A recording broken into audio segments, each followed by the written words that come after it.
Hola amigos de la literatura clásica, esto es Classic Bookkeepers con mis Maupassant, así que yo debo ser la que se mete autores rusos en vena.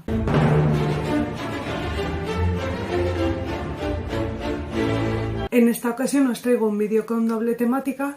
Por un lado os voy a enseñar las compras que hice en una tienda de segunda mano porque sé que sois igual de cotillones que yo. Y por otro lado os traigo reaccionando a unas primeras impresiones de autores rusos considerados ya de segunda categoría, a pesar de que hay uno que es de primerísima. Porque este canal tiene ahora un objetivo de divulgación literaria. No sé cuánto me ha salido a mí eso.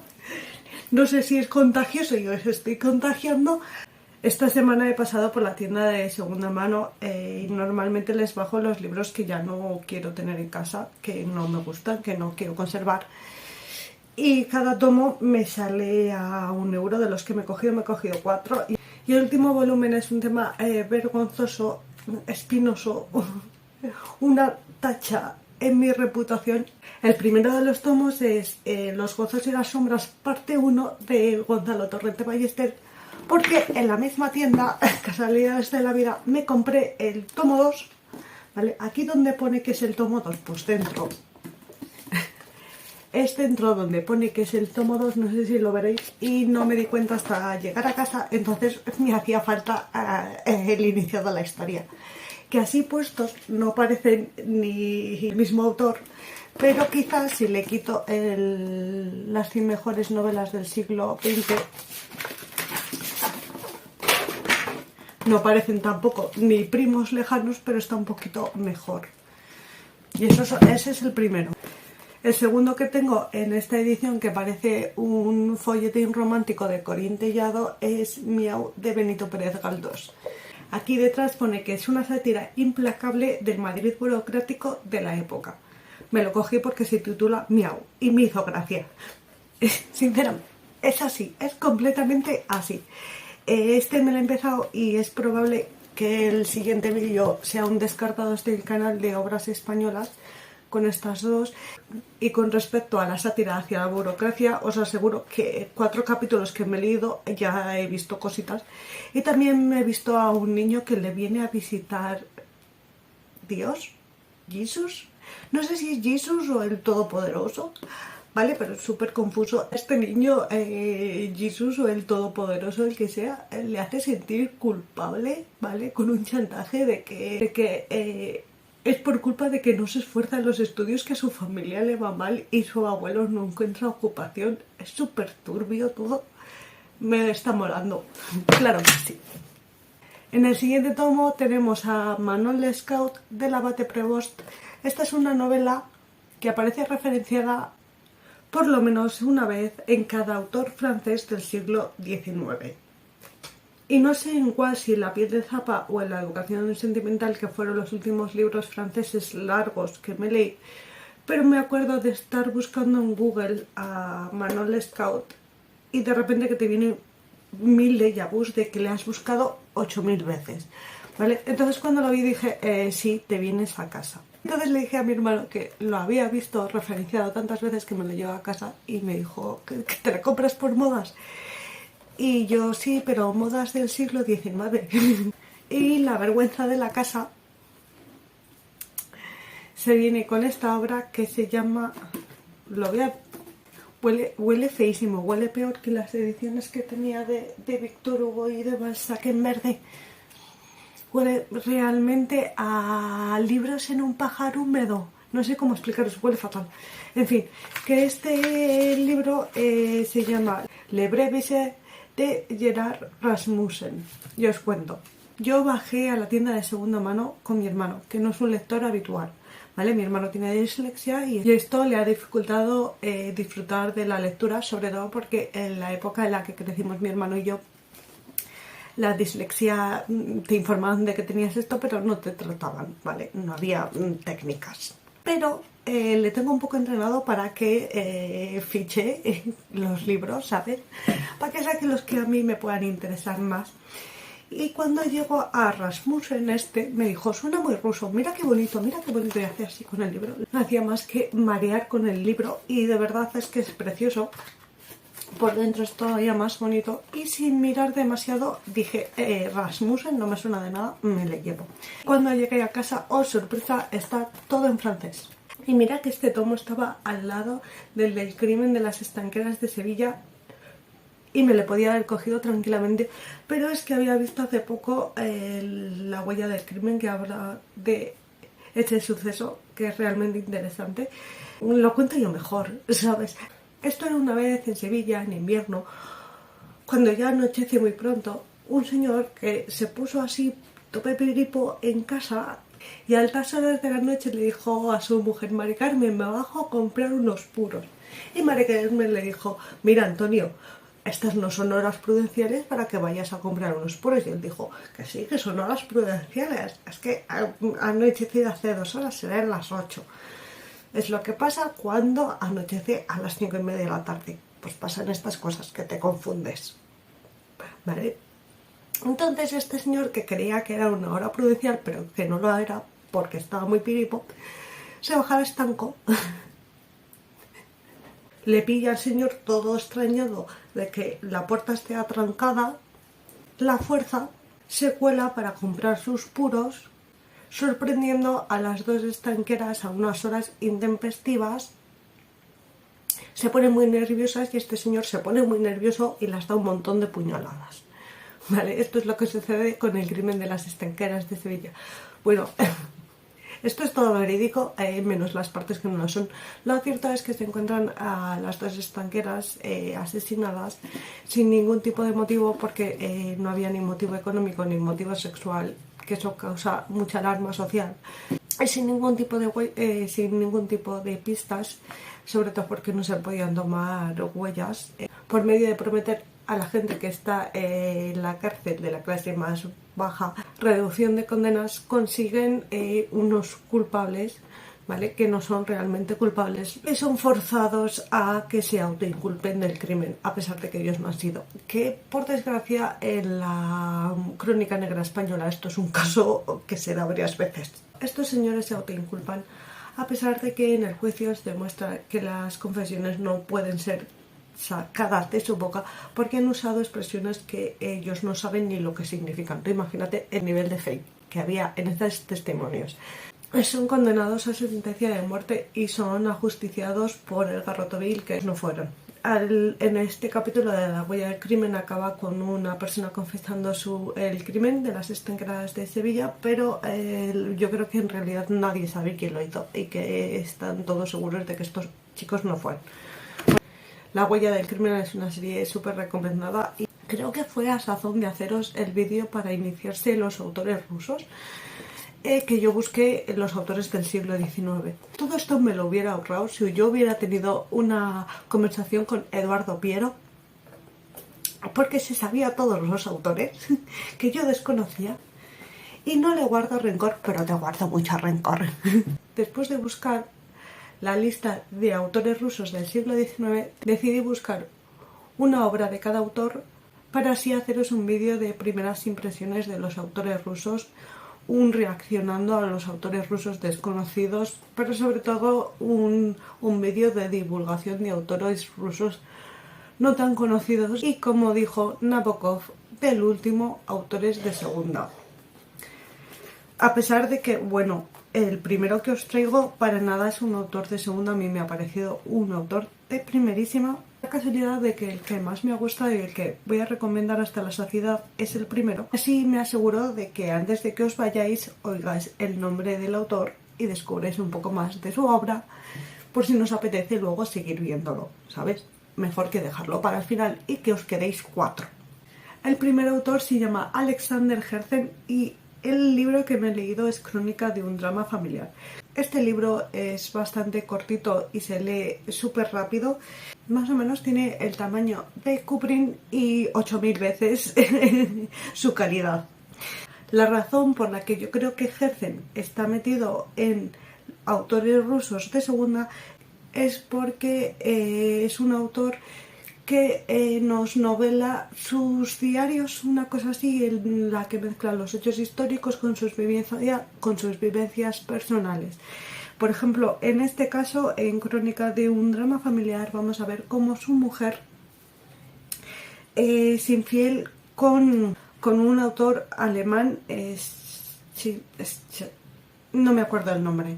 No es precisamente que Herzen sea físicamente tan atractivo como Chekhov, pero es que este otro señor, ¿de dónde tiene la belleza? El chiste de esta historia, que sé que no se ha oído bien en el corto que he subido, es que la mujer de Herzen le fue infiel con este poeta alemán, porque según palabras de ella, el poeta alemán era como un niño pequeño y Herzen era demasiado alto. ¿Qué me estás contando, señora? Por favor. Dijo nadie nunca. Es que os imagináis, te he sido infiel porque es demasiado adulto. ¿Perdona qué? Ahora Sinri era amigo íntimo de Herzen, se vuelve un drama, ¿vale? Ese señor necesita mucho casito, muchísima atención, es como a la gente de Twitter. Mira, qué risas. Que mientras Herzen nos explica cómo su mujer le fue infiel con un poeta niño alemán con carencias de casito y mucho dramas, despliega la capacidad psicológica de Dostoyevsky antes de Dostoyevsky. La capacidad de meterse en cada resquicio de los matrimonios como Balzac. El entusiasmo político y a la misma época el desencanto político de Víctor Hugo. Más de que el desencanto sucede más o menos por la misma época que es el golpe de estado que dio Napoleón III para convertirse en medio dictador, ¿vale? Dicta blanda. Y la capacidad de descripción que hace que veas los objetos de Flaubert, solo que en vez de que el objetivo sean los objetos, en el caso de Herzen son las personas. Hubo un momento en el que veía las manos enfermas de su hija, o sea, increíble.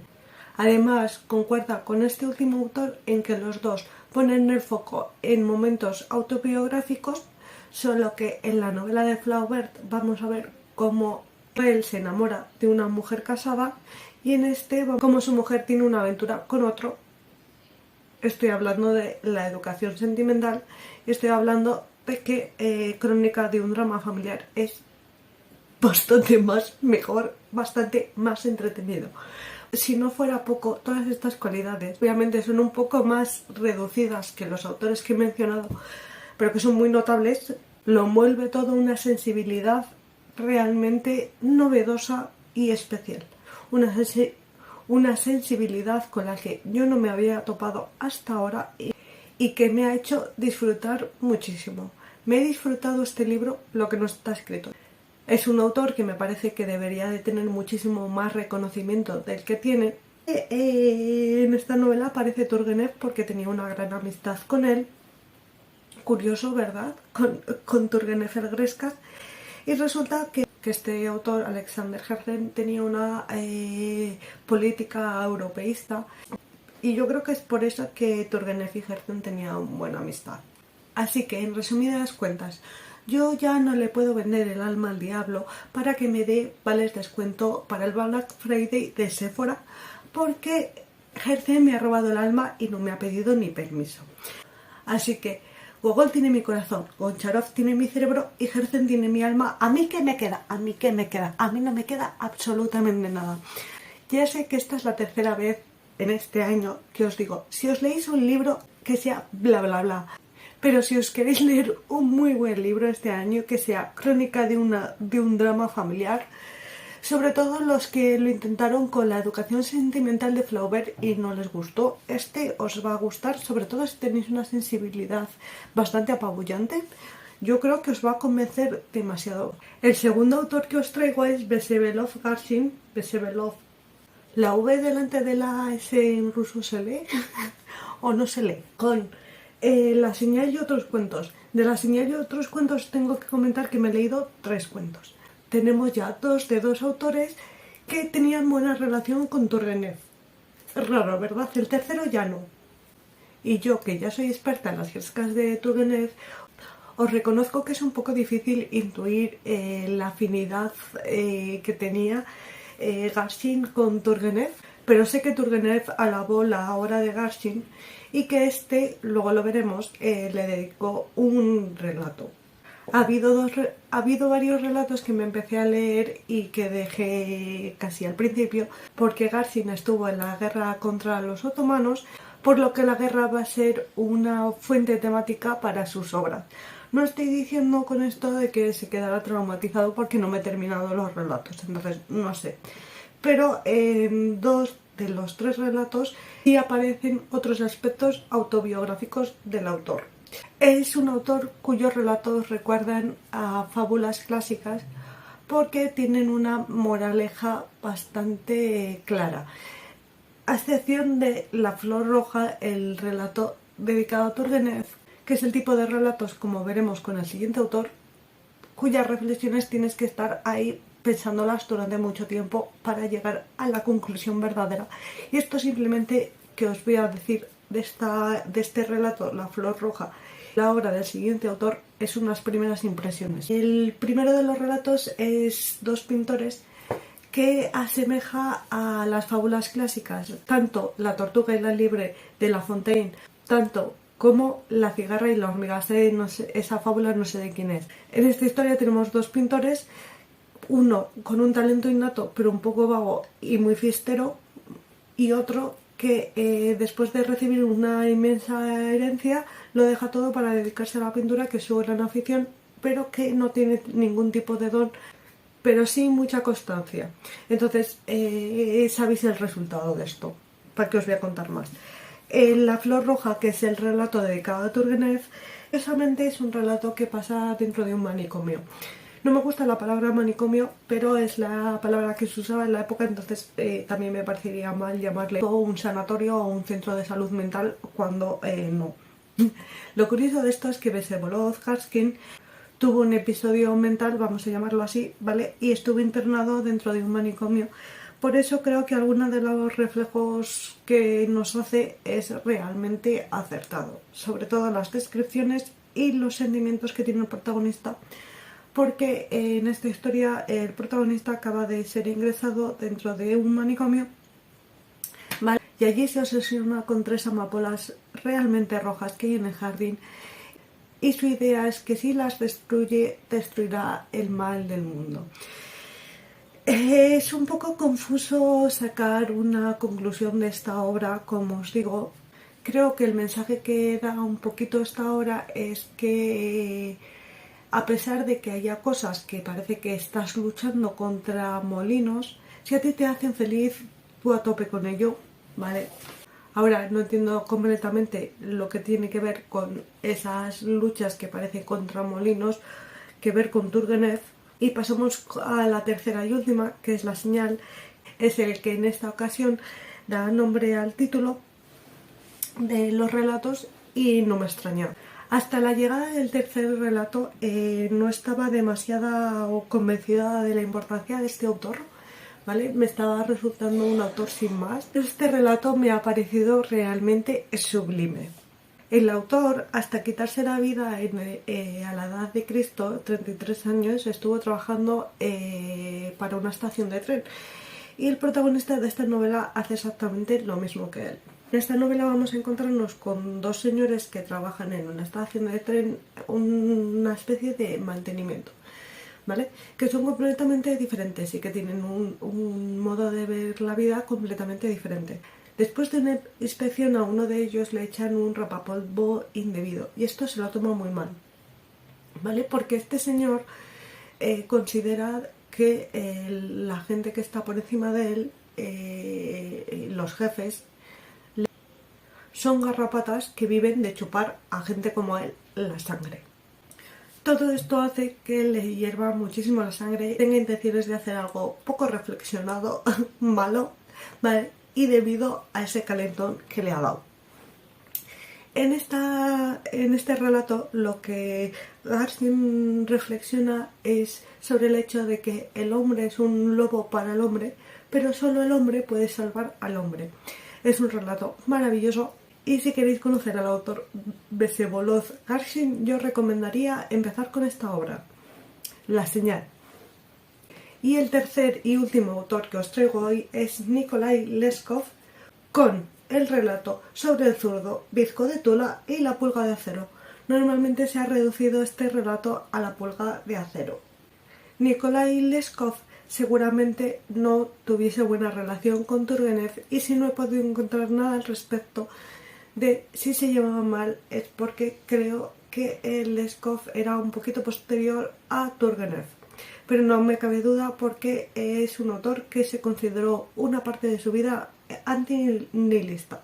El problema con Leskov y con las pocas simpatías que cosechó este señor es porque es un autor realmente de ideas políticas confusas.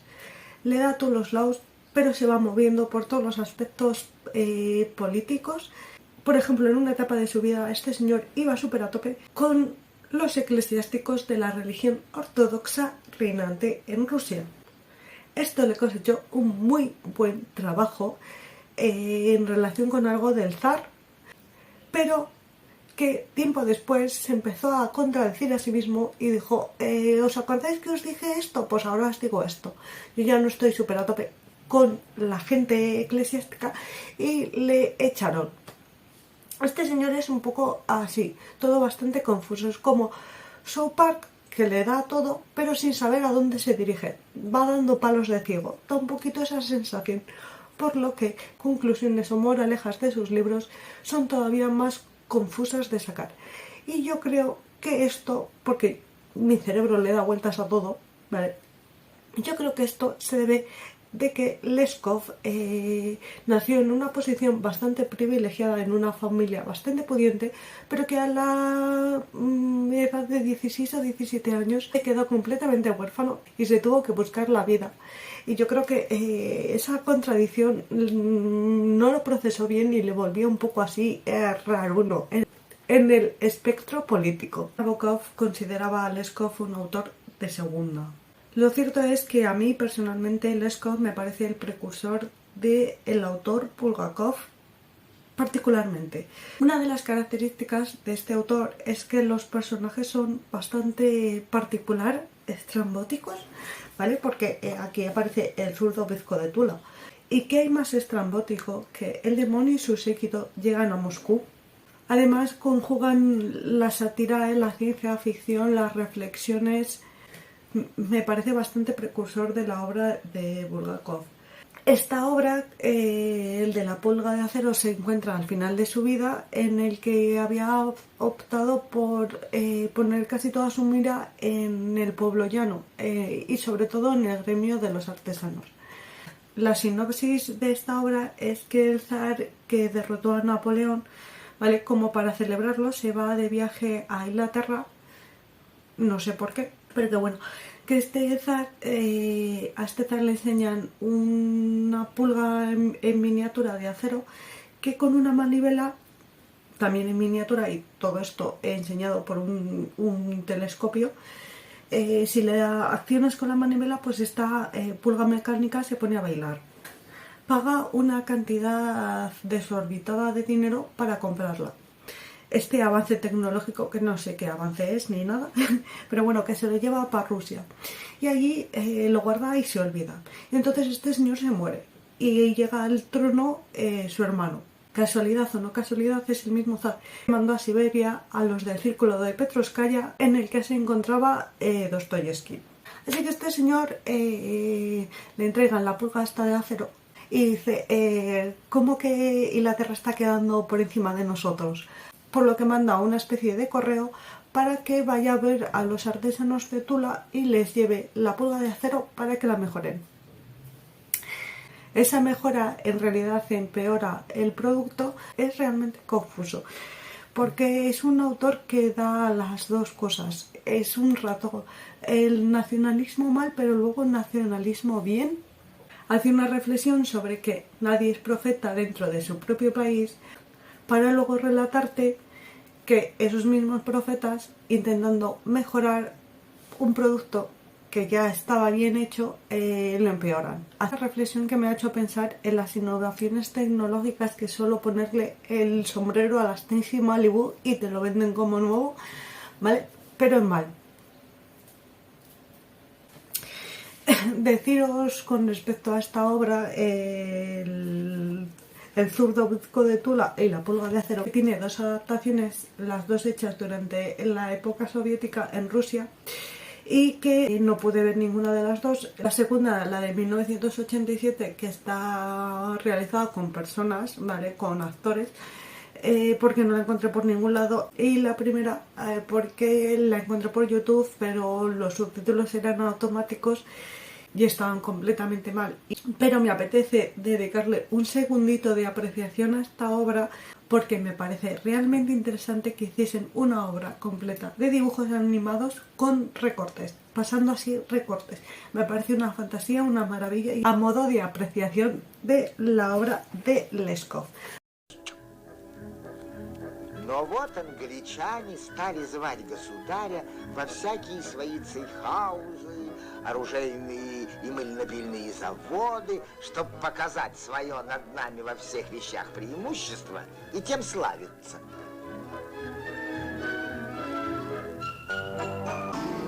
И говорят государю: сейчас мы вам техницкую диковинку презентуем. Государь спрашивает: что это такое значит? Видеть сориночку. Да на что ж мне эта соринка, спрашивает государь. Deciros que me queda más o menos como para hacer otros 2 vídeos de esta temática y es posible que pueda sacar hasta un tercero. Y eso es todo por hoy. Espero que os haya gustado. Que bebáis agüita, haga frío o calor. Pero si hace frío, abrigaros. Que seáis malos, que leáis un poquito más de lo que podáis y que nos vemos en la próxima.